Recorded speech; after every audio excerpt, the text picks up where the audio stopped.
পদত্যাগ নয়, পতন হবে। এই সরকারের অধীনে আমরা থাকতে চাই না। আমরা শেখ হাসিনার পদত্যাগ না দেখা পর্যন্ত বাচ্চাদেরও রাস্তা থেকে উঠাতে চাই না।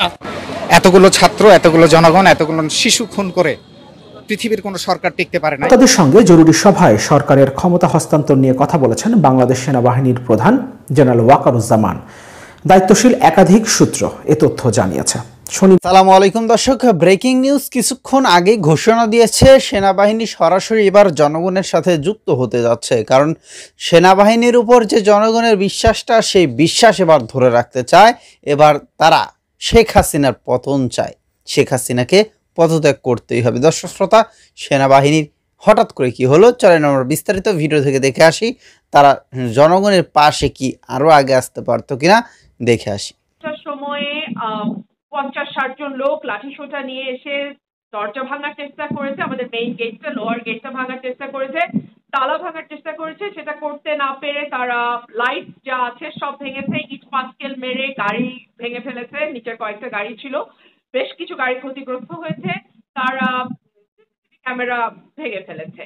তো কালকে রাত 2:30টা পর্যন্ত আমার বাসায় সাংবাদিক ভাইরা ছিলেন। আমি আমার অন্তরের অন্তঃস্থল থেকে যে সাংবাদিক ভাইরা আমার পাশে দাঁড়িয়েছেন, নিউজ করেছেন, ব্রেকিং নিউজ দিয়েছেন, অ্যাটলিস্ট রাত 2:30টার সময়, এটা আমাকে মানসিকভাবে শক্তিশালী করেছে। আমি তাদের সকলকে অন্তরের অন্তঃস্থল থেকে ধন্যবাদ জানাতে চাই।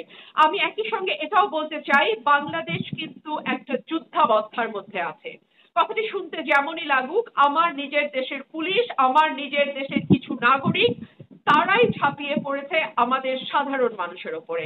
আমি 1971 দেখিনি, আমি পাক হানাদার বাহিনীর তাণ্ডব দেখিনি, আমি রাজাকার আলবদরের নোংরামি দেখিনি, কিন্তু স্বাধীন দেশে স্বাধীন নাগরিক হিসেবে যেই দলটি নিজেকে স্বাধীনতার পক্ষের শক্তি দাবি করে, যেই দলটি দাবি করে বাংলাদেশের স্বাধীনতা রচিত হয়েছে তাদের হাত ধরে, যেই দলটি বাংলাদেশের সংবিধানের প্রণেতা হিসেবে নিজেকে দাবি করে, যেই দলটি আসলে নিজেকে মনে করে বাংলাদেশটা সৃষ্টি করেছে তারা, সেই দল শুধুমাত্র ক্ষমতায় থাকবার জন্য এবং শুধুমাত্র ক্ষমতায় থাকবার জন্য নির্বিচারে নিজের দেশের নাগরিককে গুলি করে মেরে ফেলতে, নিজের দেশের ছোট ছোট শিশুদেরকে, প্রায় 34 জন শিশুকে হত্যা করা হয়েছে ইউনিসেফ বলছে। স্বরাষ্ট্রমন্ত্রী অবশ্য একটু হাসি দিয়ে বলছেন তারা নাকি শিশু নয়, তারা কিশোর। কিশোর মারাটা জায়েজ।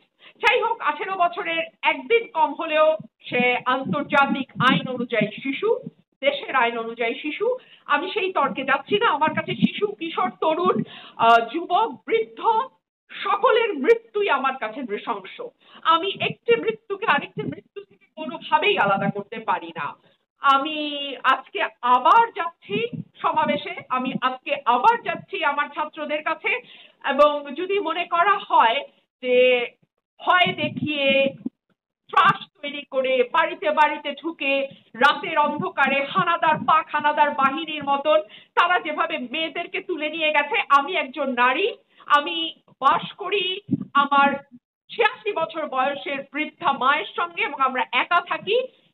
এই নারীকে যদি আপনারা পাক হানাদার বাহিনী যেভাবে 71 সালে যাদের গল্প করেন না, যাদের কথা আপনারা বলে বলে রাজনৈতিক ফায়দা নেন, আজকে আপনার দলের লোকজন, শেখ হাসিনা আপনাকে বলছি, আপনার দলের ছেলেরা আজকে আমার বাসার নিচে এসে আমাকে সেই ভয় দেখায়। পাক হানাদার বাহিনী আমাদের নারীদের উপরে যে অত্যাচার চালিয়েছে, সেই অত্যাচারের ভয় আপনার দলের ছেলেরা, আপনার দলের যুবকরা আমার বাড়িতে গভীর রাতে এসে গেট ভেঙে সেই ভয় দেখায়। তো ক্ষমতায় থাকবার ন্যূনতম কোনো ন্যায্যতা আপনার নাই, ক্ষমতায় থাকবার ন্যূনতম কোনো আইনগত ভিত্তি আপনার নাই, এবং সবচেয়ে বড় কথা, যেই মানুষের কথা আপনারা বলেন, গণমানুষের কথা বলেন, সেই গণমানুষের রায় সম্পূর্ণভাবে আপনাদের বিপক্ষে। বিভিন্ন জায়গা থেকে খবর আসছে সেনাবাহিনী আমাদের ছাত্রদের পাশে দাঁড়িয়েছে, নির্বিচারে যেই জায়গাগুলোতে গুলি চলেছিল, ছাত্রলীগ, যুবলীগ, আওয়ামী লীগের গুন্ডা পান্ডারা যেখানে গুলি চালিয়েছে, নির্বিচারে গুলি চালিয়েছে, তার বহু জায়গায়, বীরপুর ফর এক্সাম্পল, কুমিল্লাতে, যাত্রাবাড়িতেও আমি শুনতে পাচ্ছি কোনো কোনো জায়গায়, চট্টগ্রামে সেনাবাহিনীর সদস্যরা নির্বিচারে গুলির বিপরীতে পাল্টা প্রতিরোধ করে তুলেছে এবং ছাত্র ছাত্রদের পাশে দাঁড়িয়েছে। আমি দেশপ্রেমিক সেনাবাহিনীর কাছে একটি অ্যাপিল করব, আপনারা সব সময় দেশের মানুষের পাশে দাঁড়িয়েছেন, আপনারা বাংলাদেশের নাগরিক, আপনাদের তৈরি করা হয়েছে দেশপ্রেমিক নাগরিক হিসেবে এই দেশের মাটিকে, এই দেশের মানুষকে রক্ষা করার জন্য। শুধু এটুকুই আপনারা আপনাদের মাথায় রাখবেন।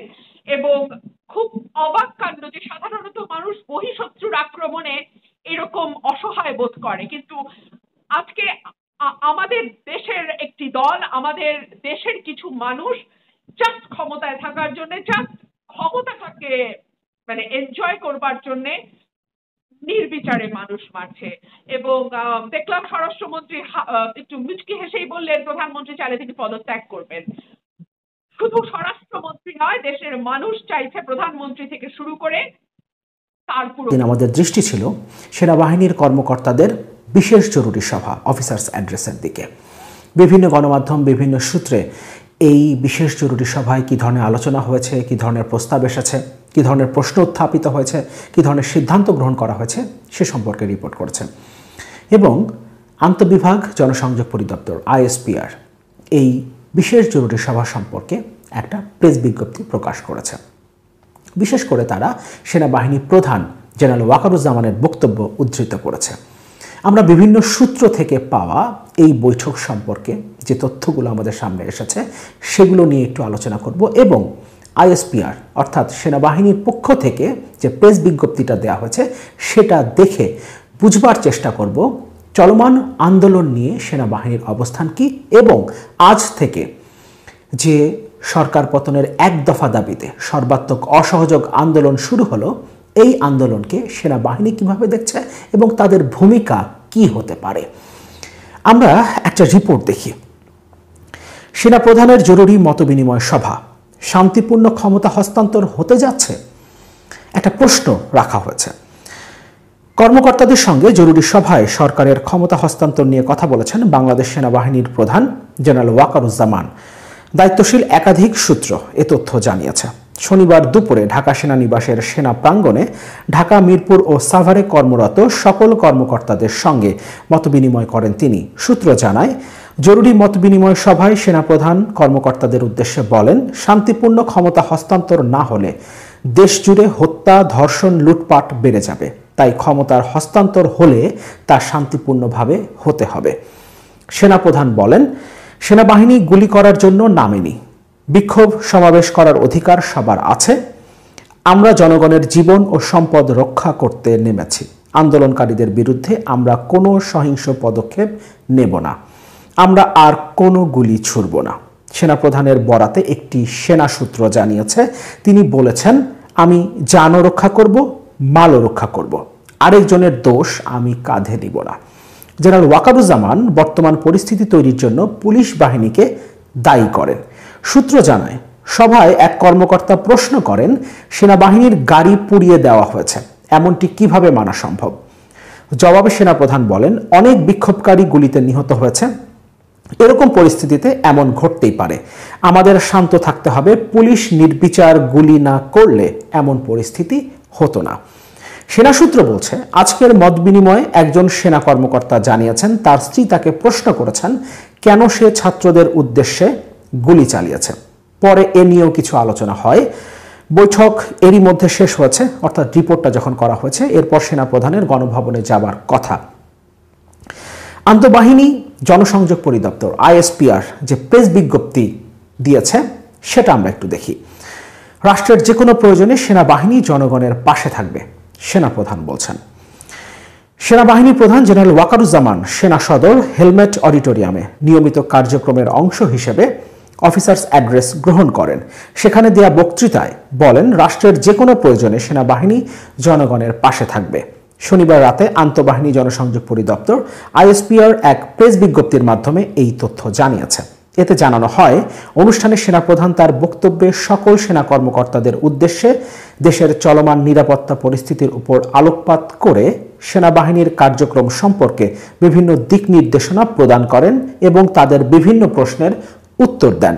পাশাপাশি তিনি যে কোনো পরিস্থিতিতে জনগণের জানমাল ও রাষ্ট্রীয় গুরুত্বপূর্ণ স্থাপনাসমূহের নিরাপত্তা নিশ্চিত করতে বলেন। তিনি আরও বলেন, বাংলাদেশ সেনাবাহিনী দেশের জনগণের আস্থার প্রতীক।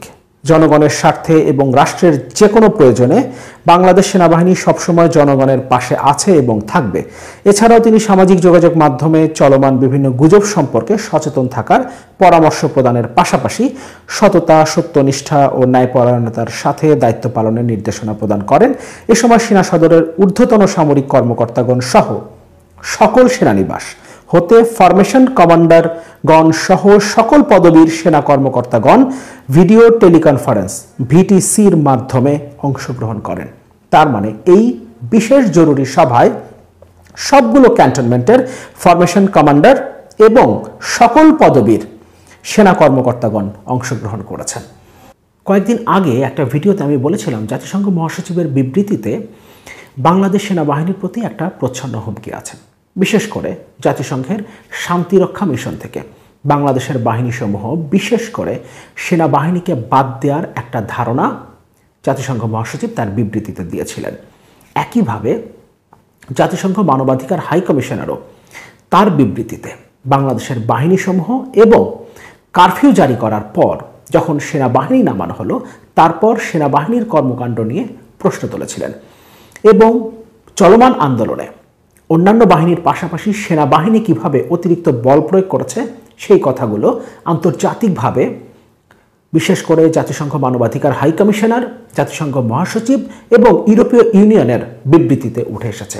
ফলে সবকিছু মিলিয়ে সেনাবাহিনীর ওপর আন্তর্জাতিক একটা চাপ ছিল এবং কোনো কারণে বাংলাদেশ সেনাবাহিনী জাতিসংঘের শান্তিরক্ষা মিশন থেকে বাদ পড়তে পারে এ ধরনের একটা ধারণাও যদি ক্যান্টনমেন্টে ছড়িয়ে পড়ে সেক্ষেত্রেও একটা সেনা বিদ্রোহ অর্থাৎ সাধারণ সৈনিকদের একটা বিদ্রোহ হয়ে যেতে পারে, এমনকি জুনিয়র অফিসারদের একটা বিদ্রোহও ক্যান্টনমেন্টগুলোতে হয়ে যেতে পারে এবং এটা অবশ্যই অ্যাভয়েড করতে চাইবেন ঊর্ধ্বতন সেনা কর্মকর্তারা।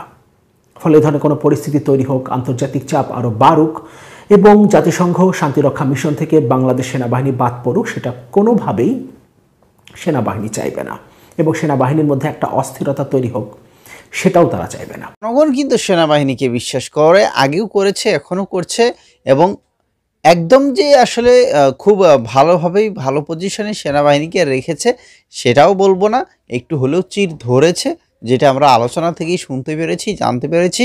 তবে হ্যাঁ, খুব অস্থিরেই খুব জলদি করেই সেনাবাহিনীর হাতে ক্ষমতা যাবে এবং আমরা এটাও শুনছি যে অনেক এমপি মন্ত্রী তারা কিন্তু দেশ থেকে পালানো ইতিমধ্যে শুরু করে দিয়েছে।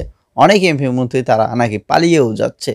যাই হোক, আসলে সামাজিক যোগাযোগ মাধ্যমে অনেকটাই নিউজ পাওয়া যায়। তবে হ্যাঁ, এগুলো ঘটবে ভাই, এইগুলো ঘটবে, এখন ঘটুক বা কিছুদিন পরে ঘটুক, এটা ঘটবে। দেশ থেকে অনেকেই পালিয়ে যাবে, দেখতেই পারবেন। ভালো থাকবে।